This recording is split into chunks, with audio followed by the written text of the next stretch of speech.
자, 반갑습니다. 최면투입니다. 예, 반갑습니다.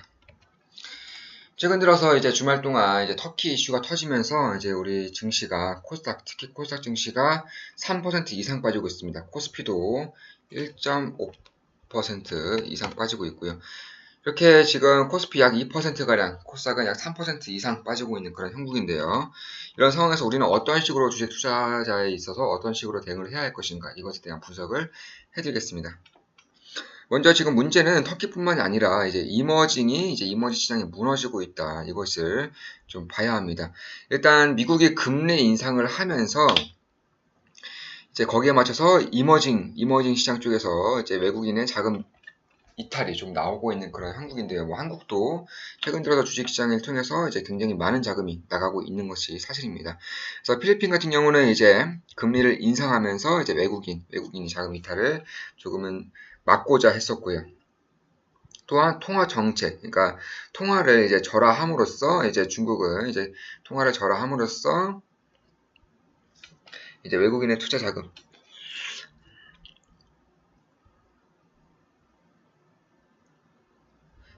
자금이 이제 이탈되더라도 이제 수출 물가라던가 혹은 경기에 있어서 큰 타격이 없게끔 이런 식으로 방어를 한 것은 바로 중국입니다. 또 어떤 국가 같은 경우는 이제 외환 보유고를 탈탈 털면서 이제 막는 국가도 있겠죠. 아르헨티나가 지금 이런 식으로 하고 있습니다. 이런 식으로 이제 이머징 시장은 아주 필사적으로 이제 경기가 아주 안 좋아지는 하방으로 꺾이는 것을 막고 있는 형국입니다. 다만 이제 저 체면토 봤을 때는 이러한 모습이 조금 더 이어진다면은 좀 한계에 다다르지 않을까 이러한 이제 시그널이 점차 보이고 있다는 것이 굉장히 큰 문제가 될 수 있습니다. 먼저 일단 금리 인상도 굉장히 좀 금리 인상을 한 나라 같은 경우는 좀 올릴 때를 올렸다 이렇게 보시면 되겠고요. 대략 뭐 터키라던가 필리핀 같은 경우에도 뭐 20% 가까운 이런 식으로 이렇게 금리를 올렸기 때문에 더 이상 금리를 올렸다가는 안 그래도 지금 엄청난 지금 2008년 금융위기 이후에 엄청난 유동성을 퍼뜨리면서 엄청난 이렇게 돈을 찍어대면서 부채를 통한 경제 성장을 경제 위기를 막아왔다는 거예요. 그런데 이렇게 부채가 많은 가운데 금리를 이렇게 급속도로 올려버리면 이러한 이제 그러니까 우리나라도 가계부채, 기업부채가 굉장히 큰 이슈로 자리 잡고 있죠. 다만 우리나라는 이제 뭐 터키, 아르헨티나, 뭐 중국, 인도, 인도네시아, 필리핀 이쪽 이제 신흥국들에 비해서는 굉장히 양반입니다. 안 그래도 부채가 굉장히 많은 국가들인데 이제 금리까지 올려버리니까 정말로 폭발 직전까지 가고 있다. 이렇게 보시면 되겠습니다. 이에 따라서 먼저 터키가 먼저 이렇게 반응을 하면서 이제 경기를 일으키고 있는 거고요. 그래서 터키에서 지금 이제 지속적으로 돈이 빠지면서 이제 미국으로 자금이 이제 유출되고 있고요. 자금 유출되는 동시에 양국 간의 금리 차가 벌어지면서 이제 터키에서 자금 유출이 더욱더 빠르게 진행되고 이에 따라서 터키 라리아가 이제 엄청난 가치 하락을 이제 폭락하고 있는 그런 상황입니다. 그래서 리라와 가치를 다시 올리기 위해서는 뭐 미국의 금리 인상을 그만둔다거나 혹은 억지로 리라의 가치를 끌어올리기 위해서 금리 인상을 단행해야 하는 건데 금리 인상은 이미 20%가량 올렸기 때문에 더 이상 단행했다가는 이제 국가의 경제가 완전히 파탄나는 그런 수준까지 갈 수 있기 때문에 굉장히 신중하게 좀 결정해야 하는 부분이고요. 그렇다고 해서 미국의 금리 인상은 지금 멈출 것인가? 그럴 것 같지도 않습니다. 지금 9월 금리 인상이 90%까지 올라오면서 거의 확실시되고 있고 12월 금리 인상 역시나 50% 이상을 지금 유지하면서 이제 올해는 4회 금리 인상이 좀 있을 것이다. 이러한 전망이 굉장히 팽배해지고 있는 그런 상황 속이기 때문에 좀 어려운 상황에 이제 굉장히 어려운 상황에 봉착을 하고 말았다 이렇게 보시면 되겠습니다.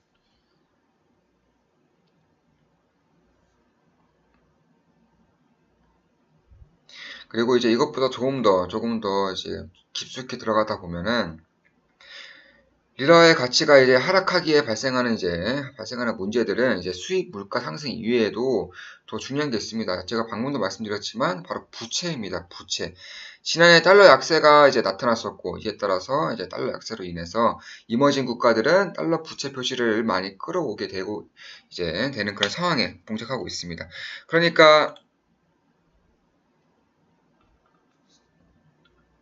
지금까지는 달러 약세로 인해서 이제 달러를 주고 리라와 뭐 원화 이런 식으로 좀 신흥국 자금, 신흥국 화폐로 바꾸면서 달러 약세를 더욱더 부추겼다면 이제 급작스럽게 달러 강세로 이제 전환이 되면서 내가 빌렸던 돈들, 내가 달러를 팔고 이제 자국 통화로 빌렸던 돈들이 다시금 달러로 갚아야 되는 상황이 나왔다는 거예요.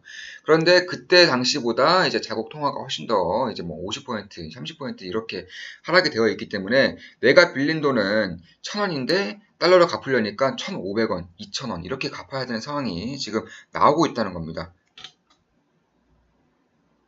그러니까 이제 급격하게, 훨씬 더 급격하게 이러한 신흥국들, 그중에서 터키가 경제가 훨씬 더 안 좋아질 수밖에 없다. 이렇게 보시면 되겠고요.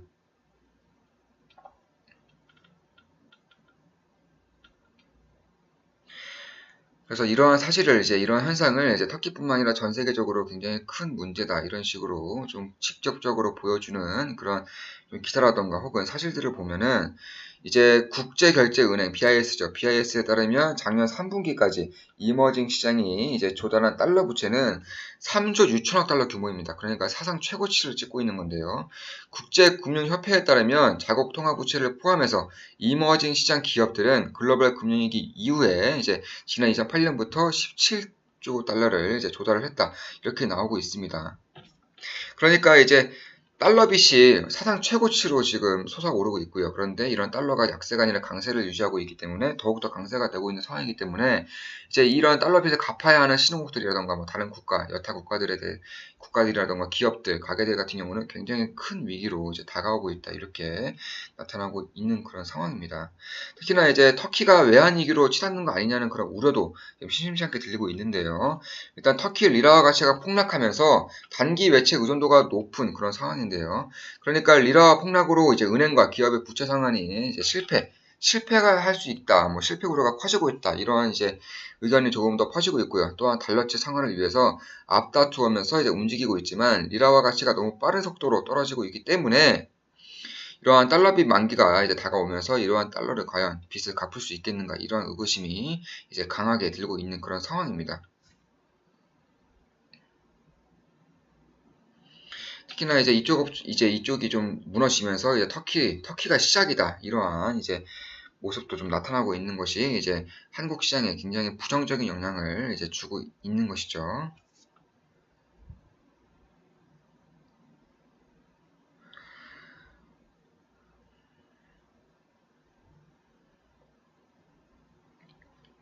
그래서 이제 이런 현상이 이제 앞으로 도미노처럼 이루어진다면 현재는 미국 시장 굉장히 잘 가고 있습니다. 미국 시장은 신고가에서 2%가량밖에 빠지지 않으면서 굉장히 견고한 흐름을 보이고 있는데요.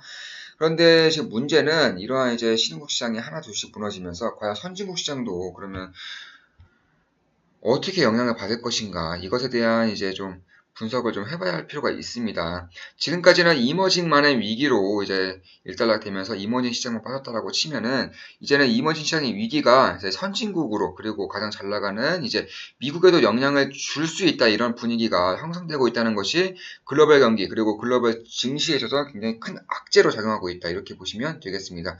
그러니까 어차피 이머징 시장이 힘들면은 뭐 선진국 시장도 힘들 수밖에 없습니다. 이머징 시장이 물건을 이제 많이 사줘야 되는 거고 혹은 많이 팔아줘야지 싼 가격에 팔아줘야지만 이제 선진국 시장이 훨씬 더 이제 경기 활성화에 좀 도움을 많이 받는 것인데 이제 이러한 흐름이 이제 끊겨버리기 때문에 이제 선진국 시장도 더 이상 이제 안전지대가 아니다라는 그런 분위기가 널리 퍼지고 있는 그런 상황에서 이제 한국 시장이 이렇게 조정을 받고 있기 때문에 투심이 굉장히 크게 약화되고 있는 그런 현실이다 이렇게 보시면 되겠습니다.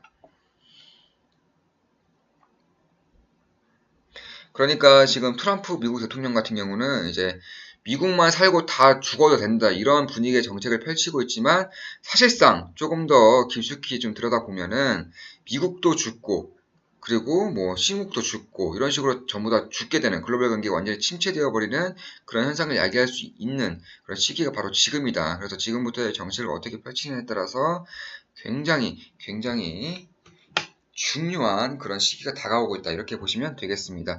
일단 2015년에 이제 급속한 금리 인상을 준비했던 옐런 의장이 이제 신흥국 시장이 무너지면서 다시금 한 발을 빼면서 금리 인상을 늦춘 전례가 있습니다. 이때 시장이 급속하게 빠지다가 다시 급속하게 V자 반등을 이뤄냈는데요. 과연 트럼프 미국 대통령은 이때 2015년에 옐런 의장과 같은 이제 이런 시장을 고려한 선택을 할 것인지 아니면은 그러니까 지금과 같이 미국만 살자라는 이런 주도, 미국 주도 성장, 이제 미국 성장 주도 이런 정책을 펼칠 것인지에 대해서는 조금 더 지켜보시면서 이제 대응을 해야 한다 이렇게 보시면 되겠습니다. 다만 만약에 터키에서만 이제 터키만 이런 식의 위기로 이제 일단락이 된다면은 우리나라 시장은 그렇게 뭐 큰 영향을 받지 않으니까 좀 우려하지 않으셔도 됩니다. 그러니까 이런 우려가, 이런 위기가 터키에서만 일단락 되는 것인가? 아니면은 더 나아가서 신흥국 시장, 그리고 선진국 시장에까지 영향을 미치는 그런 큰 이슈로 자리 잡을 것인가에 대해서는 항상 지켜보셔야 한다. 이렇게 보시면 되겠습니다. 참고로 이제 한국의 터키향 수출은 1.1%밖에 안 됩니다. 수익은 0.2%밖에 안 되고요. 같은 유로존에서도 이제 터키향 수출은 0.57%, 수입은 0.45%밖에 안 되기 때문에 만약에 터키 문제로 이제 일단락이 된다면은 시장이 다시금 빠르게 회복할 수 있습니다. 그래서 이 부분에 대해서도 항상 지켜보시면서 투자를 하신다면은 훨씬 더 괜찮은 이제 안정적인 투자 전략이 될 수 있겠다. 이렇게 보시면 되겠습니다. 이것으로 터키 문제, 터키 분석, 터키의 이제 외환 위기가 오는 것이 아닌가 하는 이런 이슈에 대한 분석해드렸고요. 예, 좋아요와 구독하기 누르시고 이제 제가 이제 꾸준히 이러한 이제 크나큰 이슈들 다 살펴드릴 거니까 정보 받으시면서 성공 투자하시길 바라겠습니다. 자, 이것으로 이제 마치겠습니다. 필승!